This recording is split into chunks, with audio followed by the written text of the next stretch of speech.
Hello everyone, welcome back to my channel. तो आज के इस वीडियो में हम डिस्कस करेंगे बार काउंसिल द्वारा प्रोवाइड किए गए जो रेस्ट्रिक्शंस, जो लिमिटेशंस हैं एडवोकेट्स के लिए, उन रेस्ट्रिक्शंस को हम डिस्कस करेंगे जो कि न्यू एडवोकेट्स को पता होनी बहुत इंपॉर्टेंट है। तो चलिए शुरू करते हैं।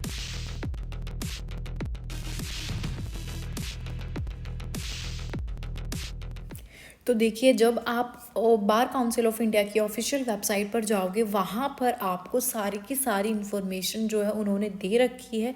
जैसा कि आप स्क्रीन पर देख सकते होंगे कि ऑल इंडिया बार एग्जामिनेशन के बारे में भी उन्होंने यहाँ पर डाला हो। बहुत सारे लिंक्स जो हैं, रिलेटेड साइट्स भी उन्होंने डाली हुई हैं।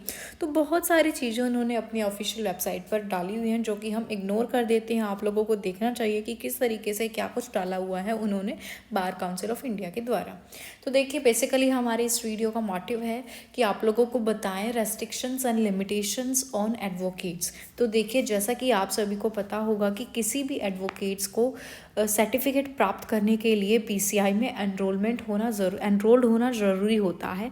और एडवोकेट्स के जितने भी राइट्स एंड ड्यूटीज़ जो हैं, वो सारी की सारी एडवोकेट्स एक्ट 1961 के तहत डिफाइन की गई है। एडवोकेट्स एक्ट के तहत इस बात का भी डिसीज़न लिया गया है कि किसी भी एडवोकेट के ऊपर किस किस समय कैसे केस फाइल कर सकते हैं, ये चीज़ भी आप लोगों को पता होनी चाहिए।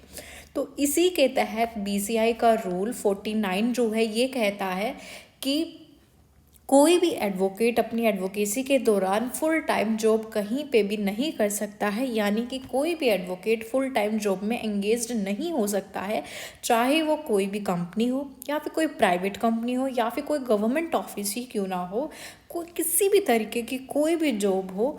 और अगर कोई एडवोकेट फुल टाइम जॉब में एंगेज्ड है तो वो प्रैक्टिस नहीं कर सकता है। ये बीसीआई के रूल्स हैं एंड ये रूल्स आपको स्ट्रिक्टली फॉलो करने बहुत इंपॉर्टेंट होते हैं। हम में से बहुत सारे ऐसे होंगे जो हम इन रूल्स को फॉलो नहीं करते हैं एंड बहुत सारी दिक्कतें हमें फेस करने को पड़ती हैं बाद में। अब तो हमें ये लगता है कि नहीं, कुछ नहीं है, बट ये चीज़ें हमें इग्नोर नहीं करनी चाहिए। इसी के रिलेटेड एक केस है, डॉक्टर एच.एल. चुलानी का इम्पोर्टेंट केस है। इस केस के बारे में भी आप लोगों को पता होना चाहिए। बेसिकली मैं केस यहाँ पर आप लोगों को फुल बताऊंगी कि किस तरीके से क्या हुआ था। तो देखिए, ये जो डॉक्टर एच.एल. चुलानी हैं, ये एक डॉक्टर थे और इन्होंने डॉक्टरी के दौरान क्या किया, अपनी एलएलबी पास की, फिर इन्होंने बीसीआई में एनरोलमेंट कराने के लिए अप्लाई किया।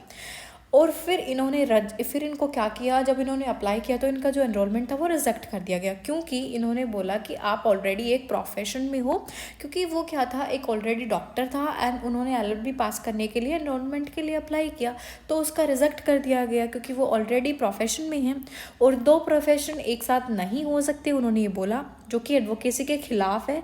फिर इन्होंने बॉम्बे हाई कोर्ट में भी केस फाइल किया, बहुत सी जगह इन्होंने केस फाइल किया, उन्होंने भी मना कर दिया कि नहीं, ऐसा नहीं हो सकता। फिर सुप्रीम कोर्ट ने भी यही कहा कि कोई भी व्यक्ति, कोई भी पर्सन अगर एडवोकेसी कर रहा है तो सिर्फ वही कर सकता है, किसी भी प्रोफेशन में आप एंगेज नहीं कर सकते। अब जैसा कि बहुत सारे स्टूडेंट्स ने AIB 16 दिया है, ठीक है, रिजल्ट भी आ गया है एंड अभी उनको प्रैक्टिस करनी है अपनी, ठीक है, COP आना बाकी है। देखिए, अब हम में से बहुत सारे ऐसे होंगे जो इस चीज़ को इग्नोर करेंगे कि जैसा मैंने आप लोगों को बताई, तो रूल ही होते हैं। बीसीआई के रूल्स है कि अगर कोई एडवोकेसी के दौरान कोई किसी भी प्राइवेट कंपनी या फिर किसी भी गवर्नमेंट कंपनी या फिर कोई भी ऑफिस हो, कैसी भी जॉब हो, वहाँ पर अगर एंगेज्ड है तो वो जो आपकी प्रैक्टिस है ना, वो प्रैक्टिस आप नहीं कर सकते हैं, आपकी प्रैक्टिस रद्द कर दी जाएगी एंड आपकी जितने भी मेहनत है वो फिर टोटली मतलब वेस्टेज हो जाएगी। इस चीज़ का आप लोगों को ध्यान रखना है। बेसिकली जैसे मैंने एक वीडियो डाली थी, अपनी सुप्रीम कोर्ट का एक डिसीज़न आया है